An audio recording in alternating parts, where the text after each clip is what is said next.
네, KBS 라디오 오태훈의 시사본부 2부 시작하겠습니다. 청취자 여러분들의 참여 기다리고 있습니다. 샵 9730으로 의견 보내주시면 되고요. 짧은 문자 50원, 긴 문자 100원, 어플리케이션 콩은 무료로 이용하실 수 있습니다. 유튜브로 만나실 수 있습니다. 유튜브에서 검색창에 시사본부 아니면 KBS 1라디오 이렇게 검색하시면 만나실 수 있습니다. 전문성과 현장성 살아있는 고품격 범죄 수사 토크를 지향하는 시간입니다. 매주 수요일 2부에 아는 경찰 배상훈 전 서울경찰청 범죄심리 분석관 나오셨습니다. 어서 오세요. 안녕하세요. 네, 김은배 전 서울경찰청 국제범죄수사팀장도 자리하셨습니다. 안녕하십니까? 안녕하십니까? 예. 지난 월요일이었습니다. 전 남편과 의붓아들을 살해한 혐의 받고 있는 고유정. 기소된 지 204일 만에 1심 심리가 마무리됐고 최고형인 사형 구형을 검찰이 했습니다. 사형 구형 두 분께서는 예상을 하셨는지. 저도 예상을 했습니다. 왜냐하면 예. 지금 살인 혐의가 두 건이지 않습니까? 네. 그러니까 이 사건이 더군다나 극단적이고 또 잔인한 범죄이기 때문에 검찰에서는 구형은 2인 이상이기 때문에 당연히 사형을 구형할 거로 예상을 했습니다. 네. 병합을 했고 검찰은 병합을 요청을 했고 네네. 피고인 쪽에서는 병합을 반대했기 때문에 이것에 대한 전략적 목표는 명확합니다. 네. 검찰에서는 이것이 일종의 연속된 살인.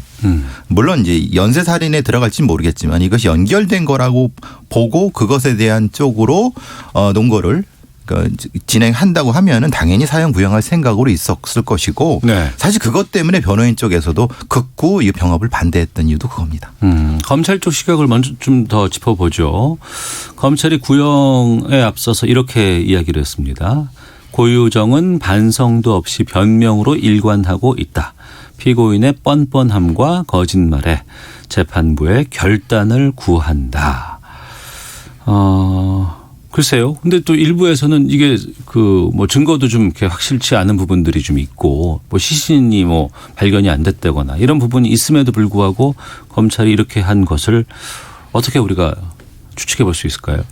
예, 일단은 검찰 입장에서는 할 얘기 했다고 봅니다. 네. 그런데 이제 물론 그 부분에 대해서 이제 논란의 여지 있는 것은 증거가 직접 증거에 대한 부분이 좀 부족하기 때문에 이것을 감정적으로 좀 논거적으로 밀은 거 아니냐라고 주장하시는 분도 계시지만 네. 그것도 역시 검찰의 전략입니다. 그건 여러 가지 검찰이 유죄를 이끄는 전략이 여러 가지 있을 수 있고 그 네. 부분에 그런 거고 다만 이제 이 연결 이렇게 말하자면 전 남편과 의붓아들 사이의 동기의 연결이 조금 부족한 것이 아니냐. 예. 그리고 또 하나는 후자 의붓아들 관련된 부분에 증거나 조금 더 찾을 수 있지 않았을까라는 아쉬움은 있지만은 충분히 할 수 있는 얘기라고 봅니다. 김은배 팀장님. 제 생각에는 일단은 그 전 남편 살해한 것에 대해서는 검찰에서 증거가 어느 정도 무슨 말이냐면 간접 증거를 확인을 했어요. 그리고 피고인인 고유정이가 시인을 했습니다. 단지 계획적이냐 우발적이냐 하는 것뿐이고 그 의붓아들 살인 사건에 대해서는 사실상은 의심이 가고 추정이 되지만 직접적인 증거는 부족하죠. 이런 네. 문제는 있는데 그 국가수 부분 같은 거 보게 되면 어느 정도의 증거 확보했기 때문에 검찰에서는 지금 공소유지하는 데 문제가 없다라서 기소를 했지 않습니까? 네. 그러니까는 지금 검찰에서 바라는 건 이거예요. 일단은 검찰이 확보한 증거만 가지고도 충분히 기소하고 사형을 구형할 수 있다라고 생각하는 거죠. 그러니까 고유정이라는 사람이 왜 계속 첫 번째 전 남편 부분에 대해서 주인 거 맞다. 그렇지만 우발적이다. 우발적이다라고 그리고 주장하고 저 사람이 날 공격해서 난 반격을 했을 뿐이다라고 주장하는 것. 그리고 두 번째 의붓아들은 나와 관련 없다. 예. 그것은 내가 한 게 아니다. 라고 계속 얘기를 하는 것은 결국은 두 사건의 연결점을 극구 부인하는 겁니다. 그렇게 되면은 형량이나 아니면 여러 가지 면에서 본인한테 도움이 되기 때문에 계속 그 주장을 하는 거죠. 네.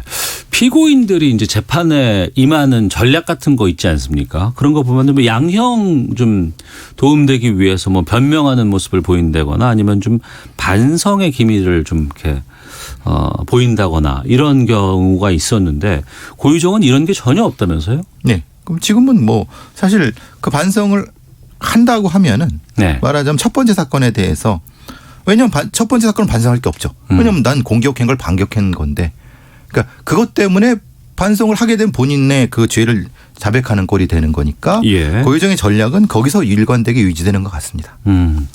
그러니까 첫 번째 사건이 지금 우발적 범행이라고 하는데요. 일단은 제 처음에는 네. 저기 무슨 뭐 방어라든가 정당방위 쪽으로 나갔다가 일단은 살인은 맞는데 우발적인 거 맞다라고 주장하는 것은 본인이 계획된 범죄라고 인정하게 되면 형량이 높아지니까 못하는 거고 네. 두 번째 범죄 의붓아들을 살해한 건에 대해서는 직접적인 증거가 없다고 보기 때문에 무조건 자기가 부인하는 거예요. 요거를 제가 반성하고 시인하게 되면은 살인한 게 시인이 되잖아요. 그러니까 네. 할 수도 없어요. 그러니까 일단 두 번째 사건은 무조건 부인하는 거고 첫 번째 사건도 아까 교수님 얘기한 대로 본인이 계획된 게 아니고 우발적이기 때문에 내가 반성할 필요 없다. 그러니까 상당히 자기 중심적인 그 이기적인 사고가 팽배한 피고인인 거죠. 네. 그러면 변호인 쪽에서의 입장을 보면 지금 검찰이 사형을 구형한 것이고 변호인 쪽에서는 우발적인 살인이라고는 인정을 한 거잖아요. 살인은 인정한 거죠. 예, 예. 죽인 건 맞다. 자신이 죽인 건 맞다. 그러나 그것은 계획적인 게 아니다. 예. 우발적으로. 그리고 그래서 계속 전 남편을 비난했죠. 그의 어떤 성향이라 이런 것들을 계속 얘기하고 네. 그러면서 전 남편이 사실은 이렇게 자기를 학대했다라고 계속 주장했기 때문에 그 과정상의 논리적 결론은 그거죠. 네. 그러니까 그 전 남편 살해 혐의가 있고 또 네, 하나가 이제 의붓 아들 살해 혐의가 있는 살해 혐의 두 가지가 이제 병합이 된 것인데 네, 네. 그러면 이거 정할 때 나중에는 선고할 때 형량을 따로따로 해서 이걸 합치나요? 아니면 한꺼번에 다 하게 되나요?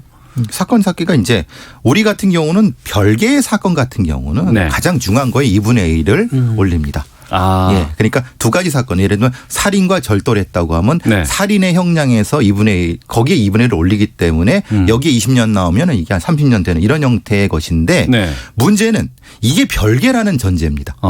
근데 이 별개가 아니라 예. 이것이 연결됐다고 하면은 이것은 각각이 서로 동기를 공급하는 거 아니겠습니까? 그러면 이것은 그 형량 자체는 달라질 수 있다고 봅니다. 그런데 네. 그걸 판사님도 어떻게 결정하실지 모르겠어요. 예, 그러니까 일반적으로 팀장님. 편하게 예. 생각하시면은 같은 병합 처리해서 같은 한 건으로 좀 보는 거예요. 그렇다고 네. 한다면 그 죄가 두 개를 하더라도 가장 중한 범죄. 그러니까 아까 말씀하신 대로 2분의 1 추가한다 하더라도 한 건으로 처리하기 때문에 이건 1년 3년 내리는 게 아니고 무기면 무기. 25년, 25년, 사형이면 사형 이렇게 포괄해서 죄를 주기 때문에 이 고의정 사건은 포괄해서 한죄로 그냥 처벌하는 거나 보시면 됩니다. 제일 안타까운 거는 사실 그 미국의 예를 들어 죄송합니다만 여러 건을 살해한 경우에 예. 일종의 연쇄성에 대한 인정하는 것에 법리적인 연구가 필요하다. 우리 같은 경우도. 예. 우리나라도 여러 연쇄살인 사건들이 존재하지 않습니까? 그렇죠. 그러니까 예, 예. 각각의 사건에 대해서 그러니까 별도로 심리를 해갖고 물론 그 병합을 했지만은 근데 이것을 이 범죄자의 성향을 봐서 이것을 별도로 할 이유가 있느냐. 왜냐하면 네, 네. 예. 연쇄살인범 같은 경우는 앞 사건과 연결해서 뒷 사건을 하고 그 사건을 연결해서 다음 사건을 하기 때문에 이것은 별도의 죄를 설정을 하거나 네. 아니면 아예 양형 기준에서 무엇인가를 다시 해야 되는 것이 맞지 않느냐라고 하는 얘기가 있는데 아직 우리나라에서 거기까지는 가지 않고 있습니다. 네. 사형 구형 이후에 재판부가 결심 공판을 이제 다음 달로 미뤘다고 합니다. 고의정이 최후 진술과 변론 등을 거부했다고 하는데 이건 왜 그랬다고 보세요? 일단 그 고유정 변호인 측하고 고유정이가 뭐라고 했냐면 네. 그 아마 그 대검찰청의 과학수사과가 있고요. 그 국립과학수사연구원에 그 전 남편의 혈흔에서 절피뎀이 나왔다 그러지 않습니까? 졸피뎀이요? 절피뎀 수면제 예, 성분이 예. 나왔는데 그 수면제 성분이 나오면 검증 과정을 보내달라고 사실조회 의뢰를 했어요. 시간 끌기 작전인데 그런데 그게 일부만 오고 전화기 안 왔기 때문에 네. 이게 안 오게 됐기 때문에 피고인의 방어권이 침해가 된다라고 생각한 거예요. 그러니까 그 대검이라든지 국립과학수사연구원에서 사실조회서가 늦게 왔기 때문에 올 때까지 결심 공판을 연기해달라고 그런 핑계를 댄 거죠. 네. 그러니까 지금 이제 어떤 붉은 담요에서 졸피뎀을 검출했는데 우리가 검출한다는 게 사실 이게 담요라고 하면은 네. 담요의 아랫부분이 있고 아랫부분이 있고 윗부분이 있고 예. 중간 부분이 있고 속부분이 있을 수 있습니다. 그럼 만약에 어느 부분에서 어느 농도로 어떻게 검출이 됐는가를 물어보는 겁니다. 예, 예. 근데 사실 국과수에서 그것은 필요 없다. 여기서 발견됐으면 되는 거지. 예. 라고 하면은 그렇게 사실조회를 보낼 수도 있는 건데 문제는 이걸 가지고 또 10일 걸 수 있다는 거예요. 왜냐하면 변호인 쪽에서. 예, 왜냐하면 지금 1심이거든요. 예, 예. 2심도 역시 사실심의 때 똑같이 다른 방향으로 문제 제기할 수도 있거든요. 그러니까 국과수에서는 아주 신중을 기하면서 예. 사실 뭐 이 어떻게 분석했는가만 보내면 되겠지만은 다른 어떤 상황도 예측해 봐야 되기 때문에 그게 좀 늦어진 것 같습니다. 저는 좀 안타까운 게 네. 사실 조회를 금방 보낼 수 있는데도 불구하고 왜 빨리 안 보냈는가 좀 그게 좀 사실 의문이 들긴 들지만은 빨리 보냈으면 결심 끝나고 예. 선고가 됐으면은 사실 설날 전에 결정이 됐는데 그분이 좀 안타깝긴 합니다. 예. 예. 그런데 이제 국가수에서는 감정 결과를 보냈고 또 그리고 국가수나 대검의 연구관들이 와서 증인으로서 진술했거든요. 그러면 고유중 피의자 측에서는 그 검증 결과서라든지 그 증인을 안 거에서 못 믿겠다는 얘기 아닙니까? 그러니까 그 결과의 그 사실 조회에서 그 검증 과정을 못 믿으니까 그걸 확인하자고 하는 것은 실제적으로 국가수라든지 대검에서 허위를 할 리는 없거든요. 근데 그걸 못 믿으니까 시간 끌기 작전으로 조회서 같은 걸 첨부하면서 하는 것 같아요. 제가 네. 보기에는. 허위를 할 리는 없는데 10일 거는 겁니다. 왜냐하면 국가수에서 허위를 할 리는 없다라고 하지만 사실은 지금 사실 이춘재 사건 포함해서 여러 가지 국가에서 조금씩 실수하는 부분도 뭐 인간이니까 어쩔 수 없지 않습니까? 예, 예. 그런 거를 어차피 2심에서 또 문제 제기하려고 하면 빌미를 남겨둬야 되지 않습니까? 그러니까 빌미를 남겨두기 위해서 이런 예, 저는 그렇게 봅니다. 판단을 하고 있다라고 추측할 수 있을 것 같은데 그러면 조심스럽게 선고 결과 두 분께서는 어떻게 예측하시는지 여쭐게요. 지금 상태로 봐서는 여러 가지 정황 증거 상에서는 네. 첫 번째 사건 같은 경우는 분명히 유죄가 인정될 거로 봅니다. 네. 근데 두 번째 사건이 좀 걸리긴 걸려요. 의부자들 예. 사건. 왜냐하면 이게 의심스러우면 피고인의 이익으로라고 하니까 형사사법에 큰 원칙이 있거든요. 예. 그걸 이제 재판부께서 어떻게 판단하시는지가 참 중요한 부분이라고 보는 거고 첫 번째 사건 같은 경우는 사실은 뭐 유죄 여부엔 이론의 여지가 없으니까 예. 거기서 지금 형량이 갈릴 것 같습니다. 그러니까 첫 번째 전남편이. 사건과 두 번째 사건 중에서 두 번째 사건을 어떻게 판단하느냐에 예. 따라서 형량이 달라질 수 있을 것 같다고 배상훈 프로파일러께서 말씀해 주셨고요. 김은배 팀장님은. 제가 생각에는 사실상은 첫 번째 범죄도 우발적이 아니고 계획된 범죄고 두 번째 범죄도 국가수의 부금 결과에 의하면 고의적인 살인이라고 지금 증명이 되거든요. 그렇다고 네. 한다면 두 번째 사건은 증거가 부족해서 어떻게 한다고 모르더라도 제가 보기에는 일단은 검찰에서 구형을 했기 때문에 어느 정도 살인을 부인했지 않죠. 그러니까 재판부에서 1심에서는 아마 무기징역 정도는 하지 않을까 그런 생각이 듭니다. 알겠습니다. 자, 아는 경찰 배상훈 전 서울경찰청 범죄심리분석관 김은배 전 서울경찰청 국제범죄수사팀장과 함께하고 있습니다. 가수 김건모 씨가 이번 주에 경찰 조사를 받았습니다. 12시간 넘게 받았다고 하는데 성폭행 의혹이 불거진 후 처음 취재진 카메라 앞에 모습을 드러냈는데 취재진의 질문에 대해서 국민 여러분께 심려를 끼쳐드려 진심으로 죄송하다. 추후에 또 조사받을 의향이 있다. 이렇게까지 얘기를 했다고 해요. 이 김건모 씨 사건 같은 경우는 두 분께서는 어떻게 보고 계시는지 궁금하네요. 오래된 이전에 네. 성과 관련된 사건으로 곧 피소된 부분이기 때문에 사실은 이 어떤 국민적인 사랑을 많이 받았던 김건모 씨 입장에서는 어떻게든 간에 국민한테 사과는 해야 될 거고 네. 그건 유무죄와 관련이 없습니다. 이건 유무죄는 밝혀질 부분이기 때문에 네. 조금 더 이제 제가 아쉬운 거는 김건모 씨가 좀 더 적극적으로 대응을 했으면 좋겠다는 생각. 그게 이제 유죄건 무죄건 간에 조금 사실 좀 약간 좀 뭐라 그러나 조금 빼는 느낌 같은 경우가 없지 않아 있기 때문에 좀 더 적극적으로 대응을 하셨으면 좋겠다는 생각이 들어요. 그것이 네. 유죄이든 무죄이든 간에 그런 생각이 좀 들었습니다. 김건모 씨가 1월 15일 날 9시 20분쯤에 강남시에 출두를 해서 오후 10시 15분 12시간 받았다면 사실상 강도 높은 조사 받은 거예요. 제가 경우를 보게 되면 일반 조사하게 되면 예. 12시간은 상당히 오랜 기간이거든요. 그러니까 그래요? 조사받으면서 자기가 할 말이라든지 관련 증거물을 전부 제출했다고 봅니다. 그런데 밖에 나와 보니까 언론사 기자들이 있고 있으면 본인이 말하기가 난감할 거예요. 왜냐하면 괜히 말이 실수하거나 아니면 또 하게 되면은 그걸 해가지고 언론에서 증폭할 수도 있고 또 이슈가 되기 때문에 김건모 씨 입장에서는 이슈를 줄여야 되거든요. 네. 언론의 조명을 덜 받는 게 좋다. 때문에 경찰에서 진술을 다 했기 때문에 구태여 언론에서 물어볼 때에는 답변 안 하는 것이 좋을 거라고 아마 변호사의 조언도 받았고 그렇게 전략을 짜는 게 맞다고 봅니다. 네. 12시간이면 상당히 강도 높은 조사를 받았다고 김은배 그렇죠. 팀장께서 말씀하셨는데 좀 본격적으로 조사 상황을 좀 보겠습니다.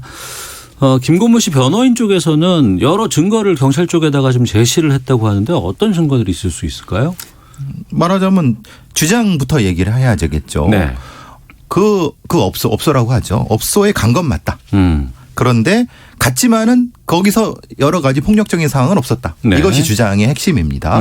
그러면은 여러 가지 그럼 당시에 그 고소인 쪽에서 주장했던 바 네. 말하자면 차기 상태라든가 아니면 그때 어떤 술 먹는 어떤 버릇 이런 것들은 사실 그렇지 않다. 왜냐하면 그 차기 상태도 그때 없었던 거고 네. 이런 식으로 이제 변호인 쪽에서는 얘기를 하고 있는 상황입니다. 추가로 보충하자면은 당시에 술집에 간 거는 시인하고 있습니다. 유흥업소를 간 것이 갔는데 했고. 갔을 때 여성은 없었고 자기 매니저랑 같이 단둘이 술을 먹었다. 그러니까 매니저 조사하면 나올 거고 예. 그다음에 그 당시에 술값이 한 150만 원 나왔다고 하는데 이건 카드로 끄는 거예요. 예. 근데 150만 원 정도의 술값이기 때문에 여성을 호스테이스를 동석에 술 먹으면 150만 원이 아니고 더 나올 것인데 150만 원밖에 안 나왔다. 그리고 당시에 김건모 씨가 그 술집에 오기 전에 다른 데를 들렸는데 네. 그 피해자라고 주장하는 여성은 김건모 씨가 배트맨 티셔츠를 입었다고 그러지 않습니까?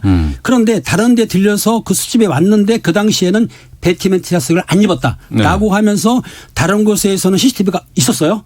그러니까 CCTV를 보니까 거기는 배트맨 티셔츠를 안 입은 게 나와. 그러니까 김건모 씨 입장에서 볼 때는 내가 중간에 갈아입지 않는 한 네. 그 티가 배트맨 티셔츠를 입은 적이 없다고 해가지고 제출을 한 거예요. 그러니까 김건모 씨 입장에서는 당시에 여자를 본 적도 없고 매니저랑 술 먹었고 또 그리고 배트맨 티셔츠도 안 입었다는 것을 구체적으로 증거를 경찰이 조사받으면서 제출을 한 거죠. 분리를 좀 해야 되겠죠. 예, 분리를 그러니까 한다고요? 왜냐하면 배트맨 티셔츠에 대한 부분은 뭐냐면 고소인 쪽의 신뢰성의 문제를 제기한 겁니다.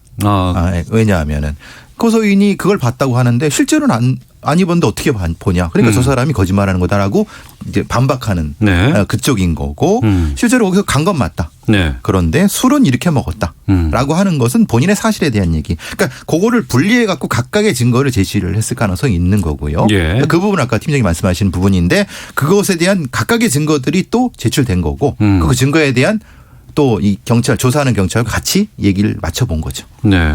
그런데 경찰 조사 이후에 또 추가 폭로가 나왔다면서요? 그러니까 이제 이거는 이제 이분들하고 다른 분입니다. 예. 뭐 후배 가수분이라고 얘기를 하는데 뭐 같이 이제 술자리 있는 좌석에서 사실 성희롱적인 얘기를 좀 한 것 같다. 말하자면 뭐 여기서 구체적으로 말씀드릴 이유는 없는 것 같고 그것 때문에 이제 지금 일종의 폭로가 이어지는 상황이 아니겠느냐라고 네. 지금 상황이 그렇습니다.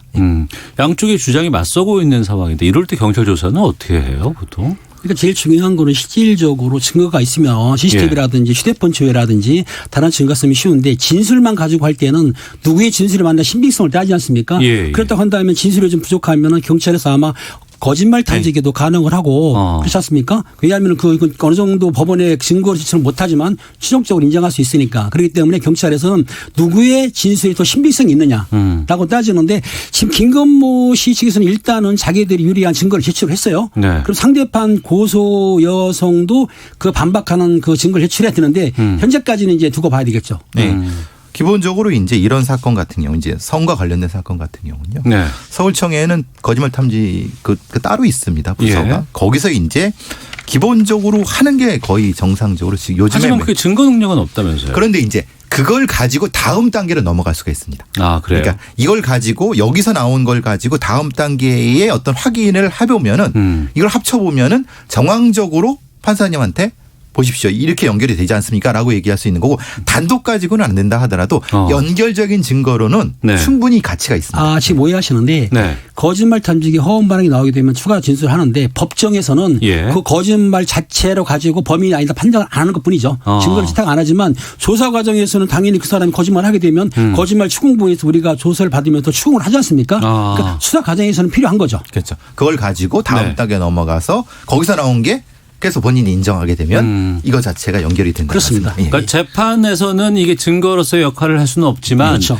경찰이나 검찰에서 조사 단계에서 거짓말 탐지기의 결과를 가지고 이거 더 물어봐야겠다, 네. 더 그렇죠. 확인해야겠다. 거짓말 했으니까 추궁할 수 있는 거죠. 그 조치들은 이루어질 수 있겠군요. 네. 그리고 이제 판사님한테 이분이 충분히 할 수 있음에 불구하고 거짓말 탐지기 거부했습니다라고 검사가 얘기할 수 있습니다. 네. 충분히 하실 수 있는데 이걸 거부했습니다라고 하시면 판사님이 판단하시겠죠. 아니 할 수 있는데 왜 안 했어? 예. 라고 판단할 수 있어요. 그게 증거가 될 수는 없지만 그렇죠. 일종의 정황상 뭔가 걸리는 거 아니야? 캥기는 거 아니야? 이런 식의 그런 연결은 된다는 말씀입니다. 예. 그 취재진에 대해서 김건모 씨가 언제든지 더 조사받겠다, 조사받을 의향이 있다, 뭐 이렇게 얘기를 했다고 하는데 지금 추가 소환 가능성은 어떻게 보세요? 추가는 당연히 해야 되겠죠. 왜냐하면 김건모 씨가 일단 부인을 했습니다. 예. 부인했으면은 고소인 쪽에 또 조사를 불러가지고 그 부인한 거에 대해서 또 추가 조사를 함께 되면은 그 본인이 이제 피해자가 어떤 다른 증거를 내놓다든지 아니면 추가로 변명한 것에 대해서 또다시 김건모 씨에 조사할 거니까 앞으로 조사 과정은 본인들이 시인하지 않는 한 여러 번 추가 조사를 해야 돼 마땅한 거거든요. 네. 제가 좀 하나 더 추가 말씀드릴 것은 지금 김건모 씨 사건이 벌어지면서 김건모 씨 주변인에 대한 뭐 여러 가지 뭐 폭로들이 많이 나오고 있습니다. 뭐 연구소에서 이렇게 하는데 저는 그건 적절하지 않다고 봅니다. 그 유튜브 통해서 뭐 어디서 한다고 하고 왜냐하면 김건모 씨가 범죄를 저질렀으면 저질른 거지 그 가족에 대한 이게 우리가 연좌제 국가가 아니지 않습니까? 그건 그 공인도 아니고 근데 그것이 이제 이 범죄에 연결되어 있다고 하면은 뭐 폭로라는 게 가능할 수 있겠지만은 이게 뭐 그냥 일반인인데 이런 것이 무차별적으로 그 폭로되고 인터넷상에서 마치 가십적으로 계속 소비되는 것은 이거는 사실 적절하지 않다고 봅니다. 이 부분은 사실은 우리 시청자들께서도 좀 정확히 인식했으면 좋겠다는 생각이 듭니다. 네, 알겠습니다. 배상훈 전 서울경찰청 범죄심리분석관, 김은배 전 서울경찰청 국제범죄수사팀장과 함께하고 있는데요. 뉴스 듣고 와서 다음 주제를 가지고 또 한 번 얘기를 나눠보도록 하겠습니다. 질병관리본부는 오늘 오전 기준으로 중국 우한 집단 폐렴을 유발한 신종 코로나 바이러스 조사 대상 유증상자가 4명 더 발생했다고 밝혔습니다. 조사 대상 유증상자란 중국 우한시를 방문하고 귀국한 뒤 14일 이내에 기침과 발열 등 호흡기 증상을 보인 사람을 뜻합니다. 문재인 대통령은 신종 코로나 바이러스와 관련해 검역 및 예방 조치에 만전을 기하고 동시에 경제에 미치는 영향도 종합적으로 점검하라고 지시했습니다. 민주당이 총선 3호 공약으로 소상공인 자영업자 대책을 내놓고 소상공인과 자영업자의 자생력 기반 확대에 연간 1조 원가량 2024년까지 5년간 5조 2천억 원을 투입하겠다고 밝혔습니다. 자유한국당과 새로운 보수당이 오늘부터 양당 통합 논의를 본격적으로 시작합니다. 지금까지 라디오 정보센터 조진주였습니다. 이어서 기상청의 윤지수 씨입니다. 네, 미세먼지와 날씨 정보입니다. 지금 미세먼지 상황을 보면 충청지방을 중심으로 나쁨 단계를 보이고 있고 특히 대구의 경우 수치가 상당히 높습니다. 초미세먼지는 1세제곱미터당 56 마이크로그램, 미세먼지도 86 마이크로그램으로 대기가 무척 탁한 편입니다. 반면 제주지방은 깨끗한 대기질을 보이고 있는데요. 제주도 지방은 비가 내리기 때문이고요. 지금 대구를 비롯해 일부 나쁜 곳은 대기가 정체해 있기 때문입니다. 이 시간 이후로도 경기 남부 지역이나 충청 남도 지역은 나쁨 단계가 좀 더 이어질 가능성이 있습니다. 하지만 그 밖의 지역들은 점차 보통이거나 좋은 단계로 호전되겠고요. 내일도 보통이거나 좋은 단계 이어가겠습니다. 남부지방을 중심으로 비가 내리는 곳이 많고 충청지방은 눈의 형태로 내리고 있습니다. 홍성이나 대전의 경우 쌀아기 형태로 내리고 있는데 제주도 서쪽에서 기압골이 다가왔기 때문이고요. 내일은 저기압이 남해상을 통과하면서 더욱 많은 곳에서 비가 내릴 것으로 보입니다. 대부분 비가 내릴 것으로 예상되는 가운데 특히 제주도 지방과 남해안 지역을 중심으로 다소 많은 비가 내리겠습니다. 반면 서울이나 경기 북부, 강원 영서 북부 지역은 내일 새벽녘에 산발적으로 빗방울이 떨어지거나 눈이 날리는 정도에 그칠 것으로 예상됩니다. 설 연휴 기간에도 강수 예보가 있는데요. 연휴 첫날인 금요일에는 동풍 때문에 강원 영동지방과 경상북도 동해안 지역에 비나 눈이 내릴 것으로 예상되고 설, 제주도 지방을 시작으로 일요일은 남부지방, 월요일 연휴 마지막 날에는 전국적인 비 소식이 있겠습니다. 오늘 낮 기온은 서울 8도를 비롯해 전국은 5도에서 11도 정도 예상되고 당분간 평년기온을 웃도는 날씨가 쭉 이어지겠습니다. 지금 서울 기온은 5.5도입니다. 다음은 이 시각 교통 상황 알아보겠습니다. KBS 교통정보센터의 임초희 씨입니다. 네, 이 시각 교통정보입니다. 설 연휴가 이틀 앞으로 다가왔습니다. 귀성길 고속도로는 설 전날인 24일 오전이, 귀경길은 설 당일인 25일 오후가 가장 많이 막힐 것으로 보입니다. 중앙고속도로 춘천 쪽으로 다부터널 부근 1차로에서 작업 중인데요. 이 여파로 5km가 밀리고 있습니다. 중부고속도로 남이 쪽으로 남이천 나들목 부근 3차로에서는 장애물을 처리하고 있는데요. 이 구간 지나실 때 유의하셔야겠습니다. 제2중부고속도로 이천 쪽 마장분기점 부근 2차로와 갓길에서는 작업을 하고 있습니다. 이 영향으로 짧은 구간 막힙니다. 평택 제천고속도로 평택 방향으로 금광 1터널 부근에서 사고 처리하고 있습니다. 1, 2차로에서도 장애물을 처리하고 있으니까요. 지나실 때 안전 운행하시기 바랍니다. 서울 외곽고속도로 판교에서 일산 쪽으로 시흥부터 소래터널 부근까지 오전부터 작업을 하고 있어서 시흥 나들목 일대가 2km 막힙니다. KBS 교통정보센터였습니다.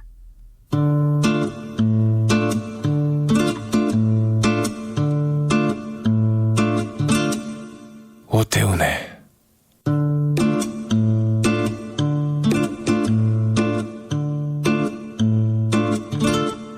시사본부.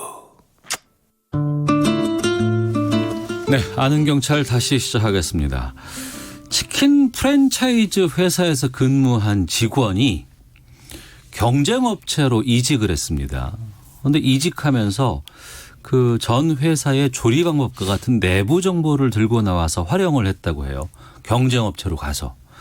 근데 법원이 이 직원에게 죄를 물을 수 없다 이런 판결을 내렸다고 하는데 김은배 팀장께서 어떤 일이 있었는지를 정리해 주세요. 그렇습니다. BBQ의 해외 사업부에 있던 이모 씨란 분이 2014년 2월 달에 퇴직을 했어요. 예. 그러면서 그 하드 디스크에 남아있는 24건 정보 정도를 갖고 왔어요. 그러니까 삭제를 안 했습니다. 갖고 와서 2015년 10월경에 경쟁회사인 BHC 거기를 들어가면서 그 정보를 취업을 했어요. 해가지고 자기가 그 24건의 정보를 가지고 업무에 사용을 하니까 요걸 이제 BBQ에서 문제 삼아서 그 업무상 배임이라든지 부정행정 방지법으로 고소를 했는데 이 사건이 재판부에서 무죄를 받게 된 겁니다. 반출한 정보라는 게 구체적으로 조리법이라고만 나와 있는데 어떤 거였어요? 두 가지입니다. 첫 번째는 이제 우리가 보통 치킨을 먹게 되면은 바삭한 맛 같은 거, 고소한 맛. 그거 중요하죠. 튀길 때. 반죽에 대한 어떤 배율 비법이라든가 뭐 몇 도에 튀기느냐 이런 것들에 대한 것이라고 합니다. 그러니까 조리 방법과 반죽 방법 등등의 것이 한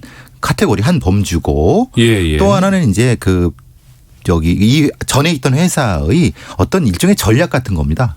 영업 전략 같은 거 있는 그 뭔가 크게 두 부분이 그 하드에 들어 있었나 봅니다. 근데 여기서 문제 삼았던 건 아마 전자, 그러니까 조리 비법이라는 게 사실은 이거 굉장히 중요한 거 아니겠습니까? 그럼요. 근데 이게 물론 특허도 있을 것이고 그것 때문에 문제 제기한 겁니다. 네. 이 치킨 프랜차이즈 업계가 상당히 그 민감한 곳이에요. 그리고 맛이라든가 뭐 여러 가지 재료를 어떤 걸 쓴다거나 뭐 온도를 우리는 어떻게 튀긴다더라 어떤 기름을 쓴다거나 여기에 따라서 그 점유율도 좀 달라지고 시장에서의 반응도 좀 달라지는데 법원은 이게 직원에게 죄가 없다고 했는데 왜 그렇다고 한 거예요? 몇 가지 보게 되면 아까 말씀하신 대로 치킨 조리법 같은 경우에는 그 이제 BBQ에서 특허 신청을 해놨어요. 하지만 특허한 거예요? 특허 조리법 2002년에 해놨는데 중요한 거는 이 조리법이 인터넷만 쳐도 나온다는 거예요. 아이고. 그리고 가맹점 같은 데에서 체인점망에서 그런 걸 올려놔가지고 일반인이 보더라도 인터넷 검색하면 나올 정도의 조리법이기 때문에 그렇게 영업 비밀이 아니다라는 거 하고 아까 말씀하신 그 아시아 그 전략 같은 거 있지 않습니까? 사업 타당성 검토 자료나 런칭부 같은 경우에도 영업상으로 보니까 자산 가치가 없다.